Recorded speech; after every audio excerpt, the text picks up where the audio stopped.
नमस्कार प्यारे बच्चों, हम पढ़ रहे हैं आपकी पाठ्य पुस्तक हमारे अतीत में पाठ नंबर 6 उपनिवेशवाद और शहर एक शाही राजधानी की कहानी। तो बच्चों अब हम दिल्ली के बारे में पढ़ रहे हैं। दिल्ली जिसे हम नई दिल्ली कहते हैं से पहले और कितनी दिल्लियां थी, मतलब ये जिस आधुनिक भारत की राजधानी के रूप में हम दिल्ली को देखते हैं, क्या आपको मालूम है कि यह शहर 1000 साल से भी ज़्यादा समय तक राजधानी रह चुका है। 1000 से भी ज़्यादा समय तक अलग अलग समय पर जो राजा और शासक यहाँ पे हुए, उन्होंने दिल्ली को ही अपनी राजधानी बनाकर रखा, परंतु अंग्रेज़ों ने अपनी राजधानी कलकत्ता बनाई हुई थी। इस दौरान इसमें छोटे मोटे अंतराल भी आते रहे हैं। यमुना नदी के किनारे पर लगभग 60 वर्ग मील के छोटे से क्षेत्रफल में कम से कम 14 राजधानियाँ अलग अलग समय पर बसाई गई। तो यमुना नदी के किनारे बसा है दिल्ली, और अलग अलग समय में अलग अलग राजाओं ने इसे अपने तरीके से बसाया भी है। और अगर आप दिल्ली राज्य घूमेंगे, जो केंद्र शासित प्रदेश है वर्तमान में, नगर राज्य दिल्ली घूमेंगे, तो इन सारी राजधानियों के अवशेष वहाँ देखे जा सकते हैं। 12वीं से 17वीं शताब्दी के बीच बसाए गए राजधानी शहर सबसे महत्वपूर्ण हैं। अलग अलग शासकों ने राजधानियां बसाई। इन राजधानियों में सबसे ज़्यादा राजधानी सबसे शानदार, जो सबसे बड़ा जो योगदान रहा, वो शाहजहां का रहा। शाहजहानाबाद की स्थापना 1639 में शुरू हुई। इसके भीतर एक किला, महल और बगल में सटा शहर था। लाल पत्थर से बने लाल किले में महल परिसर बनाया गया। इसके पश्चिम की ओर 14 दरवाजों वाला पुराना शहर था।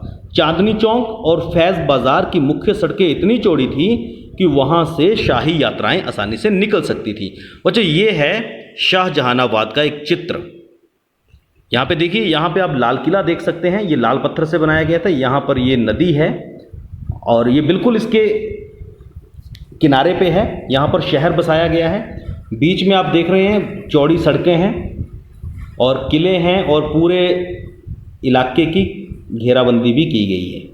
तो इस तरह से ये शहर बसाया गया था, जिसको हम शाहजहानाबाद कहते हैं। ये चित्र द इलिस्ट्रेटेड लंदन न्यूज़ 16 जनवरी 1858 में छपा हुआ है।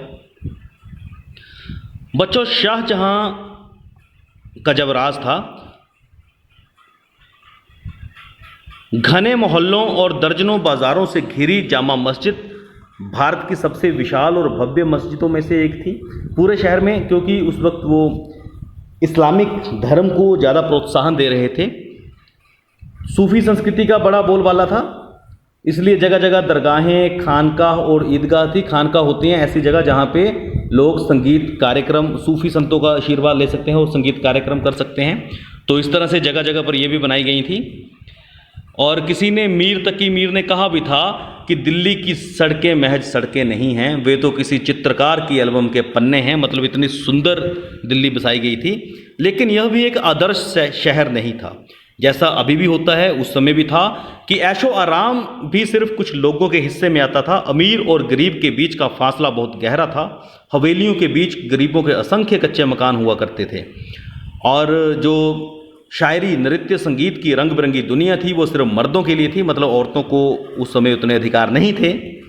त्योहारों और जलसे जुलूसों में जब तब टकराव भी हो जाता था। तो इस तरह का माहौल था।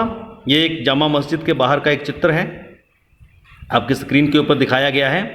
अब नई दिल्ली का निर्माण कब शुरू हुआ और कैसे शुरू हुआ? हालांकि दिल्ली का विकास तो सन 1803 पर, जब अंग्रेज़ों ने मराठों को हराकर, 1803 में अंग्रेज़ों ने मराठों को हराकर दिल्ली पर नियंत्रण तो हासिल कर लिया था, परंतु ब्रिटिश शासन की राजधानी कलकत्ता थी, इसलिए मुगल बादशाह को लाल किले में रहने की छूट थी। आपने पिछली वीडियो में देखा था कि जब 1857 का विद्रोह हुआ था, तो सभी विद्रोही स्वतंत्रता संग्राम के जो सिपाही थे, वो लाल किले में बहादुर शाह जफर को मिलने गए थे। मतलब मुगल बादशाह लाल किले में रहते थे। हालांकि दिल्ली को जीत लिया था अंग्रेज़ों ने, परंतु उनकी राजधानी कलकत्ता थी। सन 1911 में आधुनिक शहर तब बनना शुरू हुआ जब दिल्ली ब्रिटिश भारत की राजधानी बन गया। तो हम थोड़ा इसके अतीत के बारे में, इतिहास के बारे में जानेंगे। 1857 से पहले दिल्ली के हालात दूसरे उपनिवेशिक शहरों से काफ़ी अलग थे। मद्रास, बम्बई या कलकत्ता, ये तीनों कौन हैं? हमारे प्रेसिडेंसी शहर। में भारतीयों और अंग्रेजों की बस्तियां अलग अलग होती थी। इन तीनों में भारतीयों के लिए काले इलाके और अंग्रेजों के लिए गोरे इलाके, जैसा कि भेदभाव अंग्रेज हर जगह पे फैलाते थे। परंतु दिल्ली में ऐसा नहीं था। दिल्ली में अंग्रेज भी पुराना शहर के भीतर अमीर हिंदुस्तानियों के साथ रहा करते थे। वे भी उर्दू, फारसी संस्कृति और शायरी का मजा लेते थे और स्थानीय त्योहारों में भी उनकी हिस्सेदारी हुआ करती थी।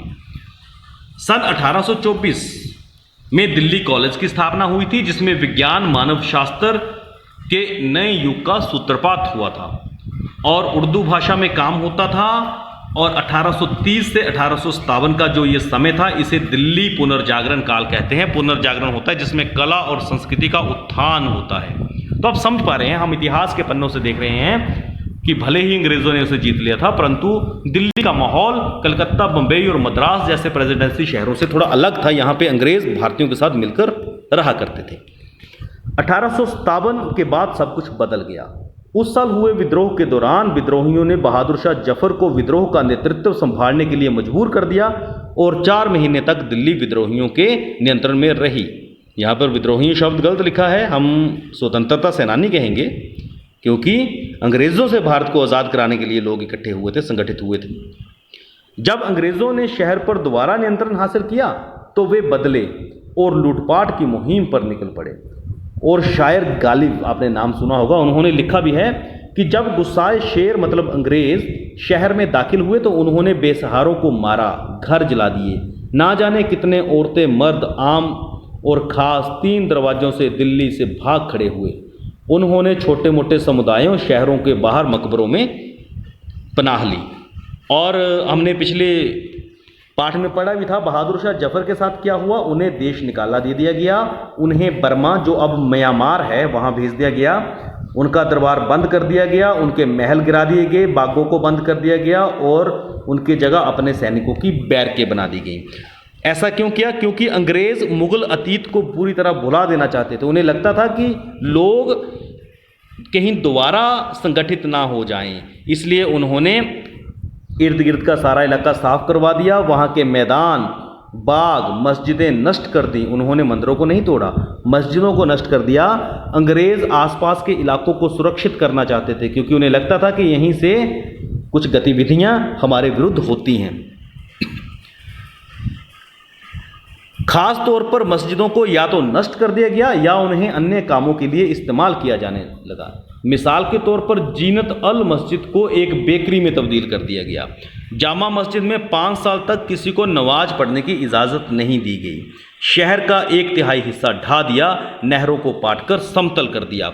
और इस दौरान कुछ विकास के कार्य भी हुए, जैसे रेलवे की स्थापना करने के लिए जो शाहजहानाबाद की पश्चिमी दीवारें थीं उनको तोड़ दिया गया, उनको साफ किया गया और दिल्ली कॉलेज को एक स्कूल बना दिया गया और 1877 में उसे भी बंद कर दिया गया। मतलब पूरे शहर के स्वरूप में आमूलचूल परिवर्तन हुए, जिससे दिल्ली का स्वरूप ही बदल गया।